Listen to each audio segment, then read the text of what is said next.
Hey friends, how's it going? We're in the back 40 of the property here, the compound. Here we go. There's a bar and chain on this 268. Did a piston inspection. I'm super happy with what I'm seeing. It looks just like every other saw. Nice, easy break-in. And got a 24 full house. It's funny, the last time I ran one of these EXL chains, it was an EXJ that came out of an EXL box.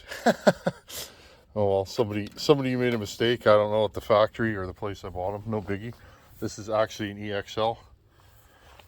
I can't remember what this is. 58 gauge, 3/8. Here's our power saw. I love building these kind of saws, these giveaway saws. It's a lot of fun. I put this thing in the wood just a few moments ago, just to test it for function. It's pretty grunty, I will say. I went a totally different direction in this build. Lower exhaust roof, huge transfers. Because I'm giving this away, friends, I didn't want to build some orangutan, hard to tune, picky saw. Do you guys know what I'm saying?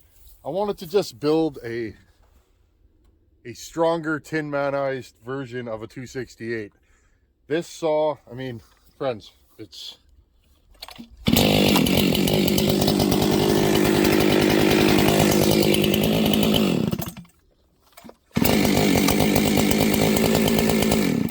rings are starting to seat. They're not quite there. I am going to try and make sure this thing is fully broken in before I ship it to the lucky recipient. I'm going to try and put some miles on it. It is firewood cutting season, so we're good to go. Spruce trees, these aren't huge, just 40-45 feet. This one's about closer to 50 probably. She's dead. Almost no growth left on the top. So you guys can see it's pretty sparse. I don't know what's killing these. Doesn't look like a bark beetle. They're dying off. This one's still pretty healthy, so I'd like to get rid of these problem trees before they fall. And we're gonna have to do some planting in here. I think my tree line's getting pretty sparse. This is the south side. A lot of wind through here, and it is what it is, right? And you can see there's not really any undergrowth. There's some small trees growing, but so anyhow, friends, this is what we're dealing with. Let's assess the lean. When I moved in here, if you guys can see, that's a stump right there. This was all treed in, but over the years they've died off. You can see trees get broken here. It's not too uncommon to have 60-70 mile an hour sustained winds out here. It's very windy on the prairies. So this tree here, it's almost dead. Again, I want to take it before it's dead because these get soft real fast. So just assessing the lean, you can see it's got a slight curve, but from what I can tell, the crown, most of the weight is on this side of the top of the tree. Not that there's a ton of weight to that crown. The crown is slightly this way, so part of me wants to send it in there. Part of me wants to send it there so we can clean it up better. I'm going to assess this a little bit better, get my gear on, friends, and let's try out the 268 giveaway saw. Friends, 268, first time doing any work with it. I'm going to clean up all this here so I can assess the lean a little bit better. I can't get close enough.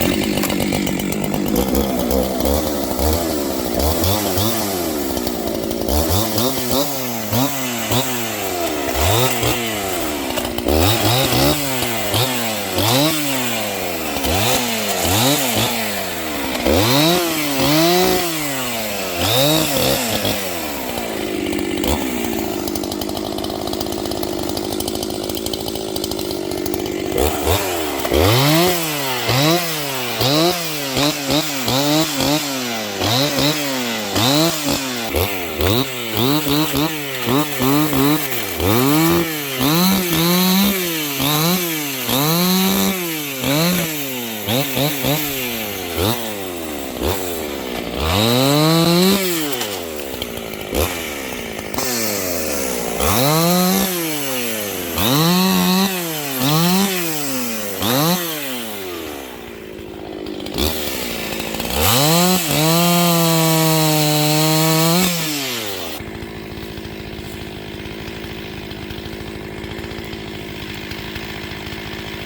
Well, friends, this is a tricky one. Yeah, look at that saw. Love it.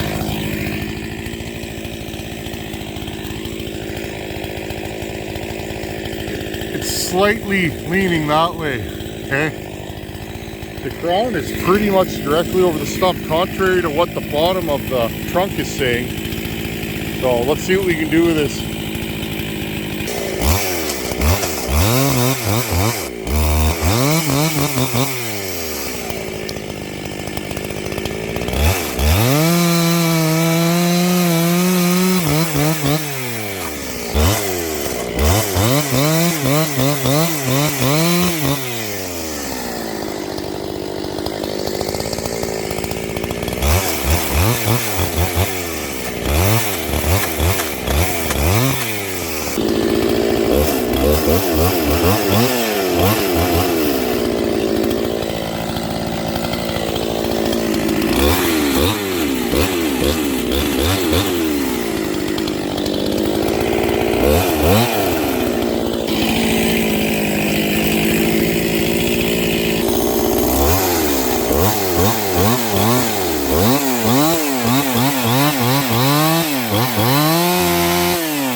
My back cut was a little high.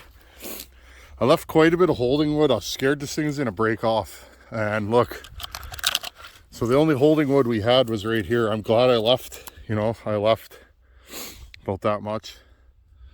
So, and it barber chaired quite a bit. This stuff's bendy, eh? It doesn't really break, it bends. So anyways, friends, I'm always trying to up my wedgemanship and my falling. I'm learning. I'm getting better. But anyhow, friends, these small trees can be hard to fall because you only get so much room for a wedge. Sometimes you'll go in, especially here when it's really windy. Sometimes you'll go in and you're this far in and she'll start moving back on you as the wind blows her around. So I took this today because of wind. Wind is definitely against us most times here. So anyhow.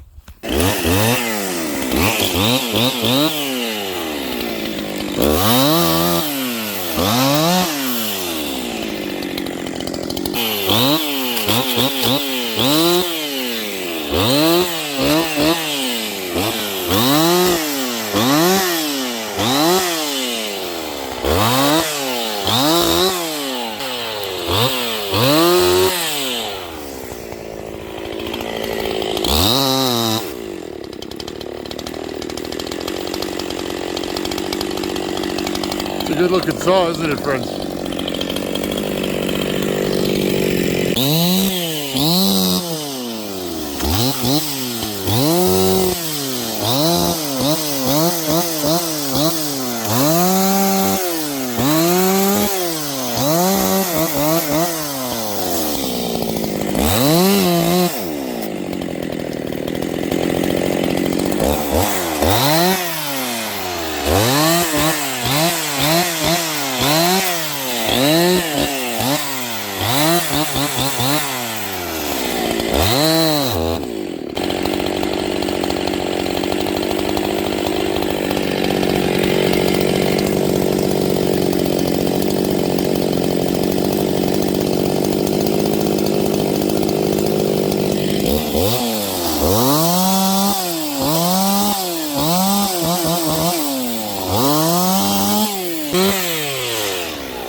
Well, friends, I'm happy so far. I just gave it a little more high jet. It's a little leaner than I like it to be. I wouldn't call it lean by any stretch of the word. I just like to be very thorough, very careful. You spend a lot of time building saws like this, especially ones that don't run. This thing's a great running saw. As I start it and it stalls.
Stump that kind of grunt this saw has.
Some kind of carpenter ant. Well, hopefully they take this as a warning. There you go. Yeah, carpenter ants. Okay, friends. Well, my initial thoughts of this saw is it's easy to live with. It's been sitting for 15-20 minutes now.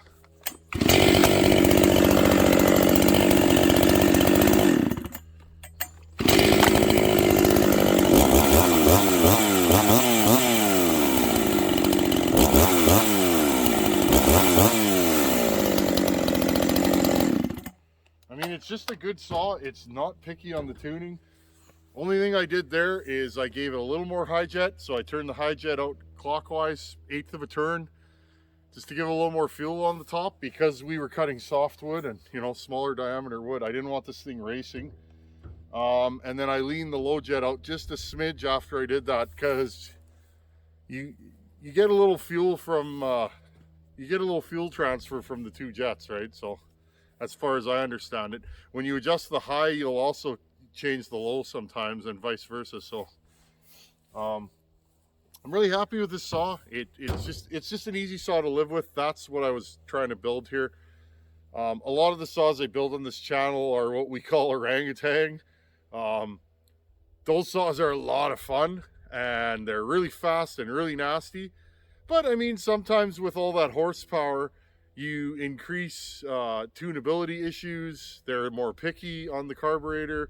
You got to have a really sharp chain, yada, yada, yada. So, I mean, those saws are a lot of fun. And by all means, if you like building saws like that, you guys know how I am. I generally like building stuff like that.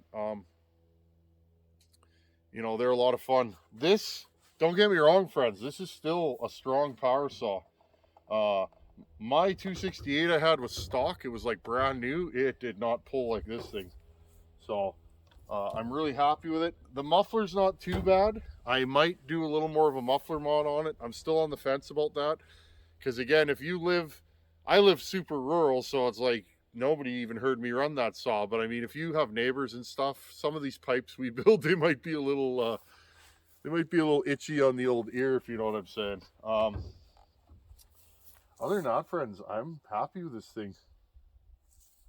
I'm gonna go put this in some hardwood yonder. You guys want to come along? Yeah, let's do this. I want to know. We'll do 1 or 2 cuts with hardwood. And yes, I need a haircut, friends. It's out of control. I'll meet you guys over at the hardwood pile. Okay, friends, let's just take a few slices off this. It's about, 18-inch, 16-inch. This is that Widowmaker log that, remember, we hit the steel in. This stuff is hard. Okay, let's take a few slices off that log, and I don't know, I want to know, friends. I get very excited when I build a saw. It's the hardest thing when you're a saw builder is to be patient and break the saw in right before you go wringing its neck. It's hard, but you got to do it. I mean, I guess you don't have to do it, but okay.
Okay, one more cut, friends. I can feel this thing starting to wake up. You cannot listen in the first couple cuts. You can hear it. It's kind of slowing down and speeding up. This thing's starting to wake up.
Well, friends, I just hit more steel.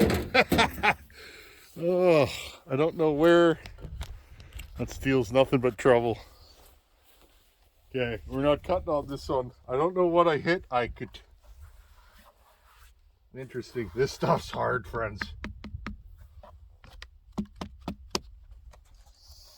Break off. I felt it, friends. I heard it, but I also felt it. I wonder what we hit in here. This is that heavy leaner that we felled with the 630. Interesting. Yeah, right there. There she be, friends. Yeah, we took about, I don't know, 5, 6, 7 teeth out. There you go, friends. See that? Right there. This is a work saw, so. And if it's going to farm country, I don't know where this thing's going yet. If it's going to farm country, like where I live, you're gonna find maple tops and barbed wire, nails. Here's some barbed wire. So yeah, I thought we were cutting from this end, friends, but we were actually cutting from this end. Oops. Good thing I learned how to sharpen a chain, eh? Okay, friends, I'm gonna wrap this one up. Thanks to everybody that hangs out here, just having fun. We'll keep you updated on this here machine. I'm very happy with it so far. I think it needs a little more muffler mod, but again, friends, until these rings seat, I won't know. It might take a couple more tanks, okay? So, it's getting there. I could feel it pulling harder in the first couple cuts. It was a little lazy. You can almost hear it, okay? And if I can pinpoint it on video, I'll put it at the end here. But you can almost hear it. It's hard to explain, friends, but when the rings seat, the saw, you'll be halfway through a cut sometimes, and it'll be, and then that's it. It's ready to rock and roll. Another sign that your rings are seated often is it'll start to get rich on the bottom and the top. Usually bottom end, it'll stop idling nice, and that's because now your rings have seated. All your fuel that's going in your bottom end is staying there. It's not leaking past. So anyhow, friends, as always, thanks for watching. Take her easy. I like this saw. This saw's wicked. Can't wait to give it to one of you guys. Later.